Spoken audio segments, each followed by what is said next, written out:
Alright guys, so we're back here with Robert in Yakima, Washington. And for people that don't know, Robert is actually my very first interviewing. So yeah, I had the pleasure of Robert helping me start my channel, getting it going, you know, kick-starting it with the very first interview. So for me, this is really special, a real special interview update.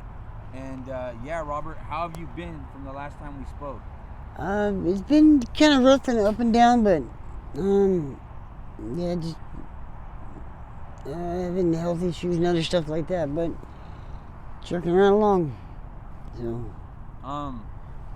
from the last time we spoke, somebody told me that you overdosed. Is that true? that is true. How many times have you overdosed from the last time we spoke? Twice. What happened?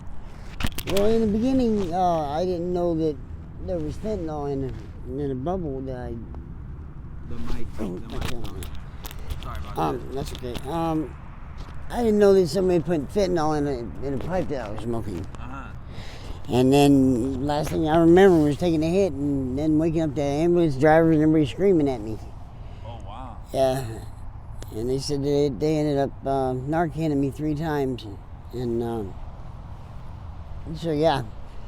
And then the second time was I had just gotten out of detox because I wanted to go to treatment and straighten everything out, but some dude asked me to smoke when I'm like, yeah, sure, why not? And did it again. And I remember you said you were going to go to detox. What happened the second overdose? The second overdose, I don't even remember it. Yeah. Smoking a joint and somebody put some fentanyl in a powder in a freaking joint, and that fentanyl ain't no joke, man. Ooh, yeah, that stuff's dangerous. For sure. So where have you been sleeping at for the most part the last several months since we spoke? I spent a lot of time at the mission and doing outpatient and stuff like that, and then ended up relapsing after I had an issue with one of the clients and I got jumped. And You got jumped? Is that what you said? Yeah, I got jumped and beat up in the parking lot at the UGM. Who jumped you? 2 gentlemen. I wonder if I know them. What's their names? I really can't say. Yeah, no, that's fine too. Yeah, we don't want you to get in trouble. Well, there's an active file on it, so I can't. Oh, really? Yeah. And can you explain in detail why it is that they jumped you? Somebody had misinformed them, saying that I had taken money from a handicapped person, which is not it ever happened in my life. And because I mean, people like to start drama in the streets. I mean, they're either really bored in their life or they have nothing exciting to talk about, so they go make stuff up just to cause chaos, I guess. So. How long have you been at this spot right here, Robert? Yeah, this first night.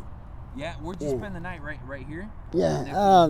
Well, gentleman and I was kind of hanging out last night, just having just a good old time hanging out together. And I went to go see my buddy who works at AM/PM, and yeah, I came back and he was gone. So I don't know what happened to him. Jim? No, I can't remember the dude's name. Yeah, I'm bad with names. Look, if it wasn't on my driver's license, I'd probably forget my own name. Yeah. Ow. Did you have a fire going all night? Yeah. Did it keep you like warm enough? No. Yeah. Yeah, because I don't want to get too close to it, and then next thing you know, I'm on fire. Yeah, for sure. But. So what dangers have you faced from the last time we spoke, Robert? Besides getting jumped, besides overdosing, that's a lot already. Have other things happened to you? Yeah, my mental stability is in question. I remember you struggled with that somewhat before as well, right? Yeah, because the meds that they have me on don't seem to be working. And can I ask what meds are you currently on? Some depression medication for depression, of course. Sertraline, which is a depression medication. Risperidone is for auditory hallucinations. And a few others, I can't remember their names. So you struggle with hallucinations. Yeah, How long have you struggled with that in your life? I've been suffering from schizoaffective disorder for basically. The person started hearing them around I was 12, 13. 12, 13 years old, huh? Yeah, and I used that as a kind of avenue to write my poetry and stuff. Would you say would you say it's gotten worse over time? Yes, seriously worse. Yeah. Drug scene does not help it one bit. What's that? The drug scene does not help it one bit. Sure. Because fentanyl's taking over. It's just sad. And there's just some really good people out there. And Robert, I remember the first time we interviewed, you mentioned you don't have children, right? Oh, no, I have children. I have 4. Oh, you do have children? Yeah, I have 3 that lives in Wisconsin, 1 lives in Arizona. Oh, okay. Do they know about the struggles you've been through the last several months? Oh, yeah.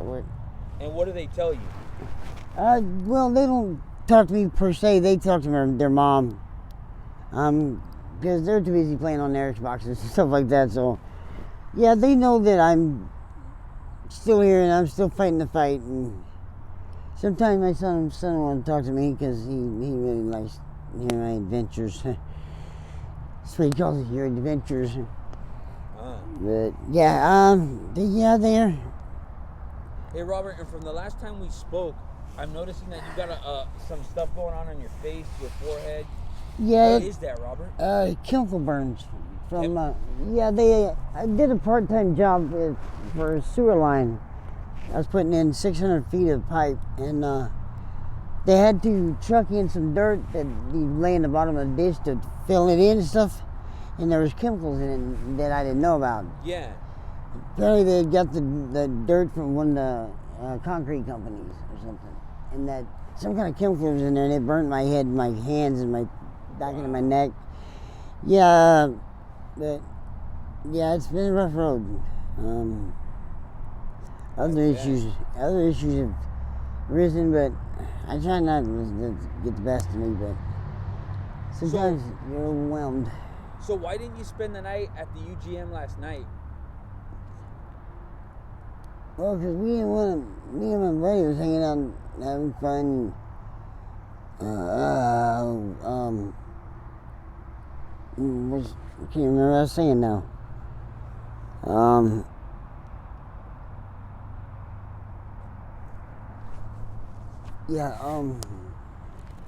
just went brain dead.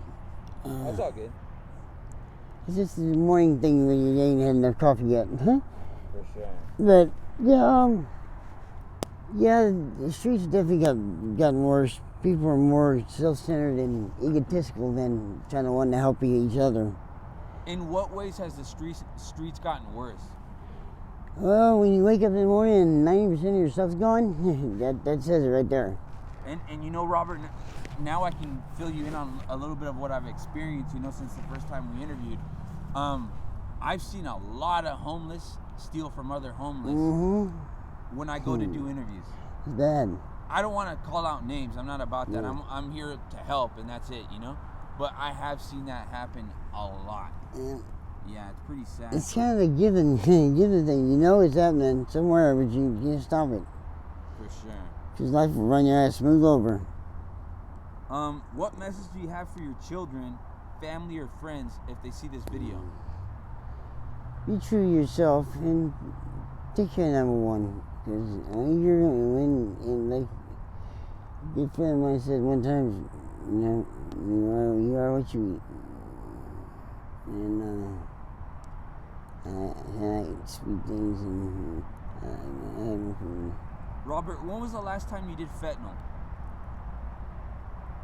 Honestly, last night. Yeah? Because I have, with my spine, it hurts so bad with the cold weather that they don't give you anything for pain nowadays because everybody's wanting to OD off pain pills. But yeah, I do it for pain every now and then. But it sucks to have to resort to that because it's just, yeah, it is what it is. For sure. But I'm working on trying to get back on track, and I'm on housing. I'm going to give you my phone number, Robert, because I want you to get a hold of me. So, because we want to show your progression. We want to see you do better. You know what I mean? Yeah, I mean, I want to see you do better too. And so I'm gonna give you my number after this video. Okay. Would you be okay with doing another follow-up if I see you again? Oh, definitely.